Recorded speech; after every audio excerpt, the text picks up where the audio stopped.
Welcome to Call Your Hits, a Storm Riders Airsoft podcast.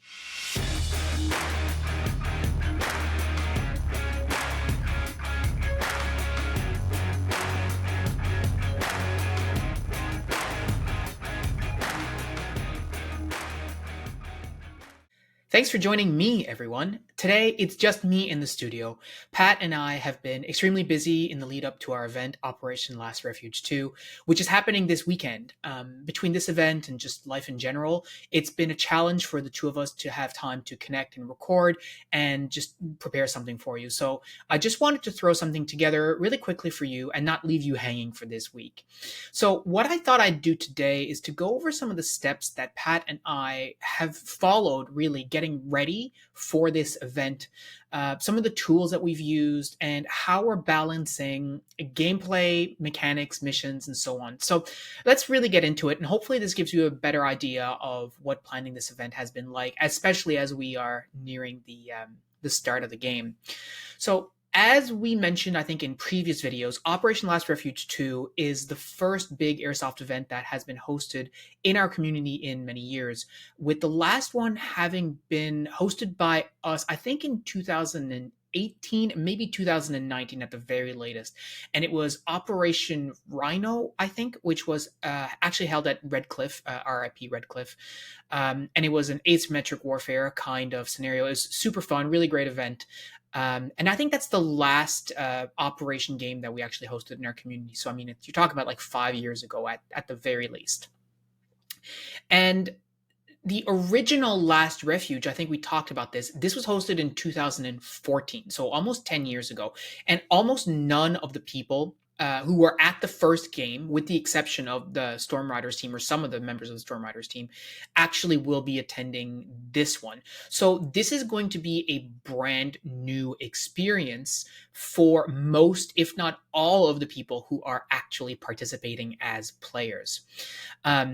We wanted to create, nonstop missions, role-playing, props, etc., to give a lot of the members in our community their first experience, or for many of them, a first experience with something similar. We also wanted to provide an opportunity for strategic thinking, but also mixed in with some levity, that makes players not take themselves too seriously, basically, and just have fun with it, in addition to really think about how are they going to try and achieve their various objectives on the day of. We also, as we've mentioned before, our community is quite small, so we wanted to make sure that the event was appropriate and accessible to everybody, whether it's returning players, beginners, renters, young, old, doesn't matter. Because our community is small, the more gated we make the experience, the less people we can actually hope to get at that event. Our pool is going to get smaller and smaller and smaller. So as of time of recording, we have 35 players confirmed, along with 10 game staff and role players. Now, depending on where you live, that might not seem like very many people for an event, especially when you compare it to some of the larger events in some places like in the States and in Europe, where you have hundreds and hundreds of players. But for us, having 35 players plus 10 volunteers, right, who are also players, is actually a very reasonable numbers. I would have liked to have 40 or 50 players registered, but understanding that we have 10 of those players actually running the game and being villagers and stuff, 40, 34, 35 is a pretty reasonable number. 50 would be a bit of a tall order. One of the big challenges for us actually has been to find commanders, which is a bit disappointing. In the past, many players have been just chomping at the bit to be a commander. I've had lots of people message me in the past for other games. They're like, oh yeah, I want to be commander. I'm like, you've played like 4 games of Airsoft. There's other people who are probably more well-suited, more well-experienced, more well-established in the community that would make for a better choice. This time, it's been the complete reverse. Nobody has messaged me or any of the game staff looking to be a commander. So in fact, it was up to me to reach out to several parties to ask them, hey, would you be interested in being commander, or one of your team members, would one of your team members be interested in being a commander. And so far, only one has agreed. So we've got Alex, who's going to be our blue team's commander, and I'm so grateful for him agreeing. Alex is a guy who's been playing airsoft for many years. He's been a part of our community. He's a super nice guy. He's got a good head on his shoulders. He's a really friendly guy.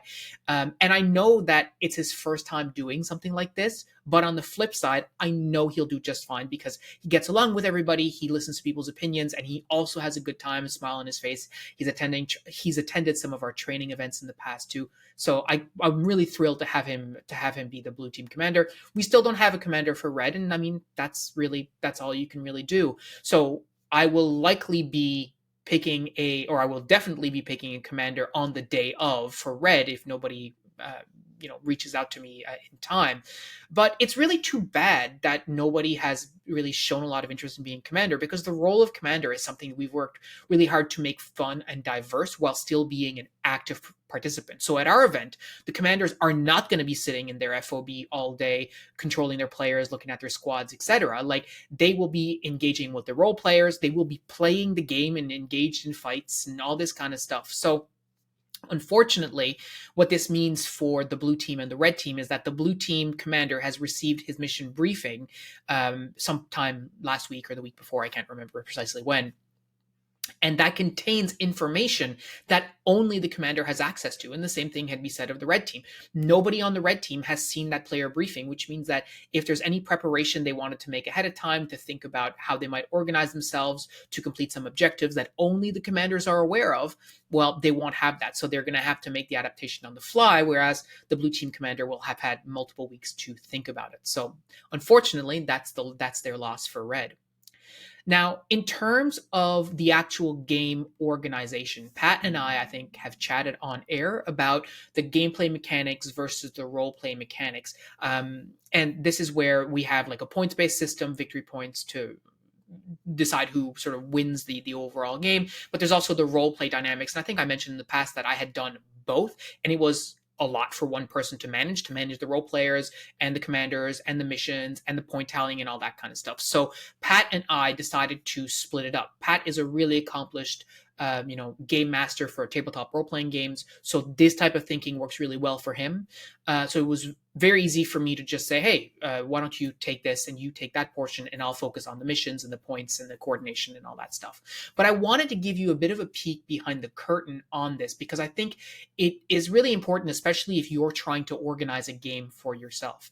So number one, we wanted to organize a game that gives, at least on paper, equal chances to both sides. So what we mean by this is that all the points that can be achieved, all the opportunities that present themselves are mechanically balanced on paper. So no one side will get freebies just by virtue of which side they are, where they started the game, etc. When one team gets an opportunity to earn points for a mission, for example, the other team will get a similar opportunity. So at the end of the day, the achievable points total for either side should be the same. Now, obviously, this works just fine on paper, but in practice, teams will have different opportunities as a result of how they succeed or fail on the day as well. So certain missions may become easier or harder, and that is as it should be, rewarding clever play or effective strategies and planning from the commanders and so on. So for instance, imagine if we gave both teams a mission to locate and recover like a package or something. We would place the package equidistant between both teams' respawns, right? That keeps it fair. However, if one team is dominating on the field, then obviously it will be easier for them to retrieve the package from wherever we've hidden it. The other team will have an uphill fight to get it from behind enemy lines if that's where it's located, but that's not unfair to them. They would have had the same advantage the other team had if they had controlled more of the field instead. So that mission rewards the team that has been more active. Now, we have no idea who that's going to be, so mechanically on paper, that mission is balanced. And on the day of, the players may or may not get that mission, and if they do, well, they might find themselves with an advantage that they have earned for themselves, rather than it's just been given to them by a piece of paper. So My goal was to create missions that were fun and balanced while still giving the commander a choice of how and if to complete them.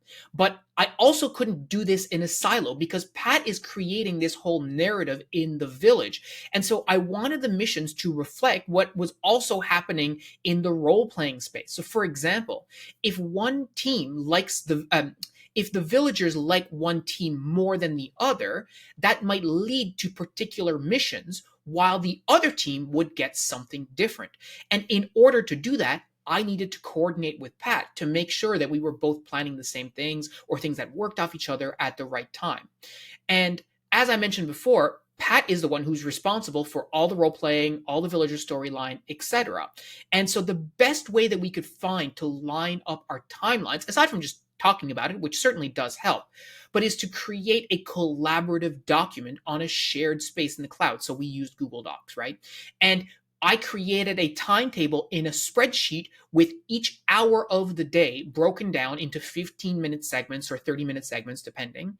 And then I went and I would put in my stuff with one particular color code, and Pat would put in his stuff with his particular color code. And then we could look and see how things were lining up. Okay, well, I want to issue this mission, but this role play thing in the village, it makes more sense if it occurs before then. So then we can look and actively work on these documents simultaneously to make sure that things are lining up and make logical sense. It's really difficult to overstate how important this is. This spreadsheet is going to be our single source of truth for the entire day. At any point in the day, we can look at our watch and we can look at the spreadsheet, and we should be able to know what the next thing that should be happening is. What should we be getting ready for? So if you're planning an event, I can't stress this enough. You can't skip this step. It is a critical step. There is so much stuff that can happen on game day. Lots of moving parts. Teams are in their own things that you don't expect. Players showing up late in the middle of the day. Like, what do you do with that? Dealing with the field owners, dealing with the field marshals, dealing with respawns, all this kind of stuff. And having one document that contains all the information that you need to run the day is going to mean that things can happen quickly and easily, and you can very quickly and easily determine what needs to happen next, what you should be getting ready for, regardless of whatever curveball was just thrown at you. You can very quickly go and say, okay, it's 11:15, this situation is being managed, but I need to get ready for this thing. So very, very important step. The other thing that we have done is we've created separate documents for all the in-game information that is available. So like rules, events, missions, etc. And everything is outlined and scripted in their own documents as well. So if we're looking for something in particular that we know because of the timetable we should be getting ready for, we can go simply bring that up and reference that relevant information. So as an example, for my missions that I've created as the HQ missions, I've included every single mission broken down by the name of the mission, what time it's going to be assigned, who it's going to be assigned to, how many victory points it's worth, if any. And then I've included the mission details, so what the team has to achieve. And I've also included a short script that the HQ team can read to the commander to brief them on the mission details. Why is that important, you might ask? Glad you asked. Well, the reason it's important is because if anything happens on the day of and I am not there to read the mission, I know what I wanted to say, so I can just wing it. But if someone is filling my shoes for whatever reason, right? Maybe I'm not feeling well, or maybe something happens that I'm dealing with, and someone looks at the clock and goes, oh, a mission is supposed to be issued right now, whether it's Pat or somebody else in my stead, they can quickly look at the mission and simply just read what it says there, and the commander will get everything that they need. So this is in my line of work, we call this standard documentation or standard work, and it's really, really helpful to make sure that we know exactly what the next thing that we need to deliver is. And so having the script there for me is super, super important. On the flip side, for Pat and for his villagers, he's created simple role cards for each player that indicate what that particular player's role is. Either it could be a normal villager or something special. So for a special role, as an example, there could be something very simple that is your role is the liar. Then if you get that card as a role player, you know that you're the liar. And that means that you just need to lie about everything. Everything you say is a lie. Someone asks you a question, you lie. Someone asks you your name, you lie. Someone asks you where something is, you lie. That simple. If your role is village idiot, then you pretend to be extremely smart when actually you're very, very dumb. You think you know everything and you actually don't know anything. And this is slightly different than lying. It's just you're very cocksure about your approach, but you are totally wrong. So if you say, oh, it should be easy for you to do this, it actually might be the most difficult thing that you ask the team to do, right? All of these things again are tracked in one document so that if there's any question about like, oh, hang on, what is my role? Well, here is my role card. And if someone's asking you, hey, what is your role, or I need to fill in for you for whatever reason, there's the role card. This is what you need to do.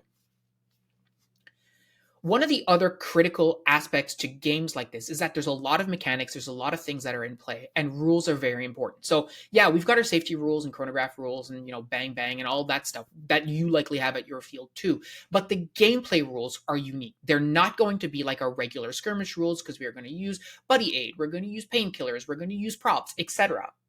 So it's really, really important that the players be aware of the rules. Now, I don't know about you, but if someone hands me a 5-page document and says, here are the rules, read them, I may not read them, or that might not be the way that I learn the best.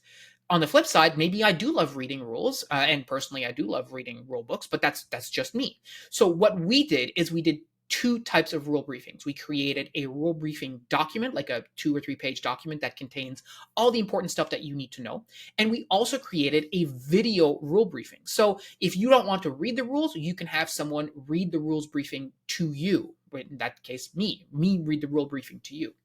We're also going to be doing a safety brief and a rules briefing before the game, both at the event the night before, the chronograph the night before, and the day of for people who missed it. But by having the rules briefing ahead of time, you can hear the information one time. And in fact, if you watch the rules briefing and then you read the information a second time and then you attend the rule briefing the third time, you will have heard the rules 3 times. And so the likelihood that you will have absorbed what you've heard is actually much higher, right? So we all know the rules about calling your hits and all that kind of stuff, but what is the situation when you've already been hit and you've been bandaged and you get hit a second time? Can you call a medic? We don't want people confused about that. They should know if you've already been bandaged and you get hit, you are KIA, you go back to your respawn, right? We want people to know that right off the rip, then not have to think about it, not cause confusion. And the best way to do that is to reiterate the rules multiple times and give people plenty of opportunity to familiarize themselves before they hit the field. The other thing that we did is we created briefing packages for each commander, as well as briefing packages for the volunteers. Again, this is all about standardizing the information that's out there, making sure that everyone has ample time to familiarize themselves with the gameplay rules, the mechanics, etc., especially the commanders, or in this case, the commander in singular, because we are also going to be relying on the commander to be a little bit of a staff person when it comes to enforcing gameplay rules with his team. We mentioned this before, and we mentioned in the rules briefing, when we have reported war crimes, so rules infringements during the game, we will be working with both of the commanders to make sure that they address them with their teams, because commanders and teams will be deducted points for war crimes that are reported. So it's in the commander's interest to make sure that their team is playing by the rules, and it's going to be important for them to be a part of that, to make sure that they are addressing any concerns as they rise up. Now, that being said, in our community, I have to say, and in a lot of communities around the world, just talking to our people on our Discord, airsoft communities are great.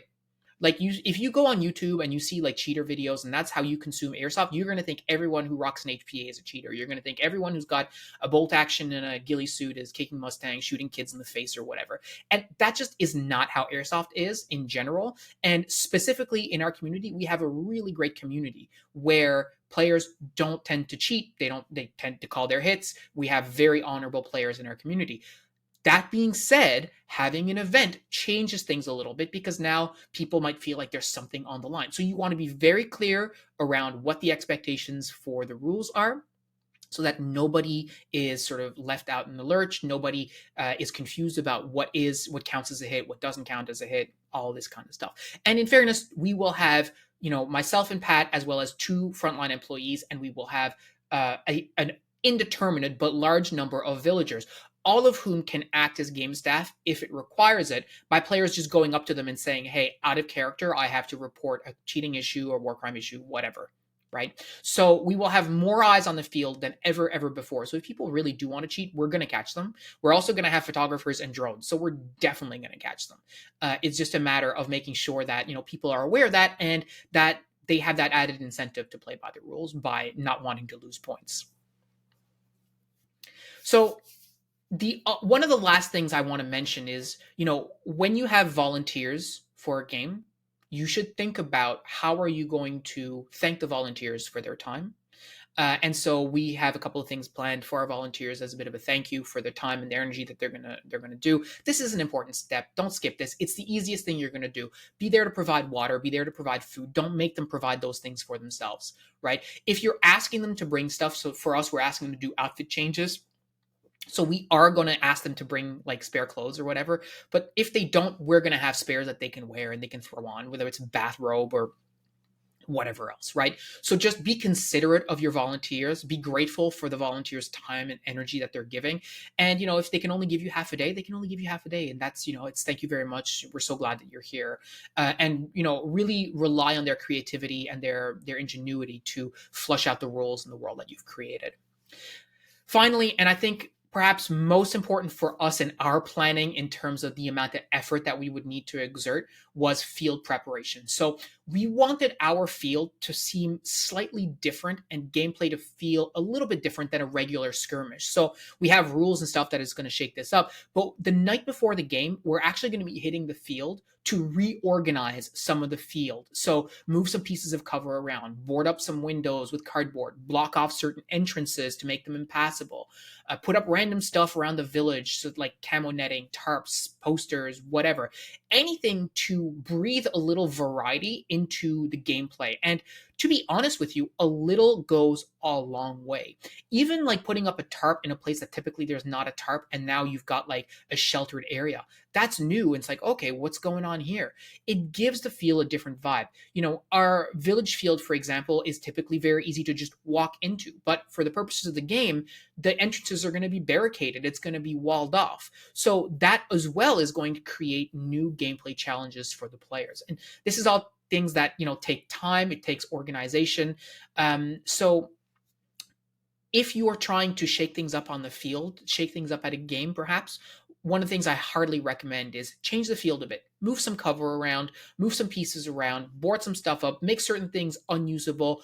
If you've played out your field a lot like we have, we know what the clear avenues of attack are.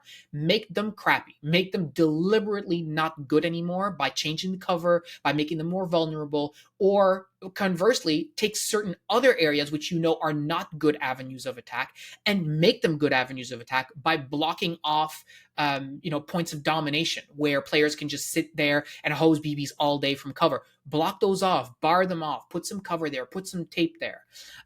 This is something that we're going to do extensively to make sure that our players are having to think on their feet, quite literally, and adapt to a new situation that they will never have seen the village in this configuration before. So that's a couple of things. The last thing I want to leave you with is when you have a game that has a lot of role-playing elements, it's really, really helpful to have one particular color that is designated as the out of play or out of character color. So for us, it's going to be yellow. Yellow tape, yellow armbands, yellow caution tape, anything that has that color yellow, we are instructing our players to completely ignore. It's like it does not exist. If you see a person walking with a yellow armband, you do not talk to them. If you see a piece of cover that has yellow tape on it, you do not use it. It is like it is not there. And this is really important because by having one unified color or one unified symbol or whatever you want to use, one code that everyone can look at and go, oh yeah, I'm not supposed to interact with that. If it's like an ammo crate and it's got yellow tape on it, they know, do not touch that. And then you as game staff can then figure out, okay, well, when I want them to interact with that, I can just go and remove the tape off. Or if I'm a villager and I need to go do an outfit change and I need to do it quickly, I can put on a yellow armband and then nobody's going to ask me any questions unless it's an emergency. While I've got that yellow armband on, right? So it's making it very clear that certain things are out of play, out of character, and that players are not supposed to interact, touch with, talk to, or otherwise use in any way. That way you make sure that people are observing the rules and nobody gets confused. It's like, oh, this thing had yellow on it, I didn't know what to do. No, if it has yellow on it, you leave it alone. That goes, you can use that for anything as well, whether it's pieces of equipment, whether it's, like if you have a drone taking pictures, for example, you might put a little bit of tape on it so people are like, oh yeah, right, I'm not supposed to shoot at the drone, it's not in play, all this kind of stuff. So that's an overview of some of the things that we are thinking about going into this event on Friday. You're listening to this on Wednesday. By the time you listen to this podcast, I will likely be even more run off my feet than I am right now, trying to figure out and balance out the rosters, trying to coordinate with the field. The field manager to make sure that we have everything that we need, that we have the staff in place, that people are going to be there to be able to take money and take waivers when we show up, and all of that stuff. Friday night is going to be our pre-event safety brief and chronograph. We have some seal tape or tamper-proof tape that we're going to use to seal up AEGs and HPAs to make sure that players aren't tampering with them. And if they show up the next day and the tamper seal is broken, then they have to re-chronograph anyway. So all of these kinds of things will make sure that we are trying to have as good as and as quick of a morning as we can, because the game starts at 9 a.m. sharp. And we don't want to miss a single minute of play throughout the entire day. So in order to do that, we want to make sure that everyone is showing up nice and early, that people are hitting the field as soon as possible, and that we can blow the whistle right at 9, and the vast majority of players will already be on the field by then. So we're very, very excited. We're looking forward to it. The pictures, the videos, we're going to be doing lots of videos, lots of pictures of the event. I've got a GoPro with a battery bank I'm going to be wearing basically all day. So you'll really be able to get an insider's view into how this event went. I'm really looking forward to sharing that with you. But until that time, that's all I've really got for you. I know it's been a shorter episode today. I do appreciate your time. Hopefully you found this interesting. Make sure you leave us a comment. Make sure you join us in the Discord if you want to hear more about the event. Once the event is done, we will be sharing a lot of this documentation that we use to plan the game, including our templates, including our missions, etc., on the Discord with our users. So if you're interested in that and you're interested in running your own version of Operation Last Refuge, you'll be able to do that as well. It's not going to be behind a paywall or anything. It's just, here you go. If it helps you, then we're grateful for that. So that's all we really got for you today. I'm looking forward to the event. I'm looking forward to talking to you about it next time. But until then, that's all I got for you. Thank you so much for listening, and we'll talk to you next week.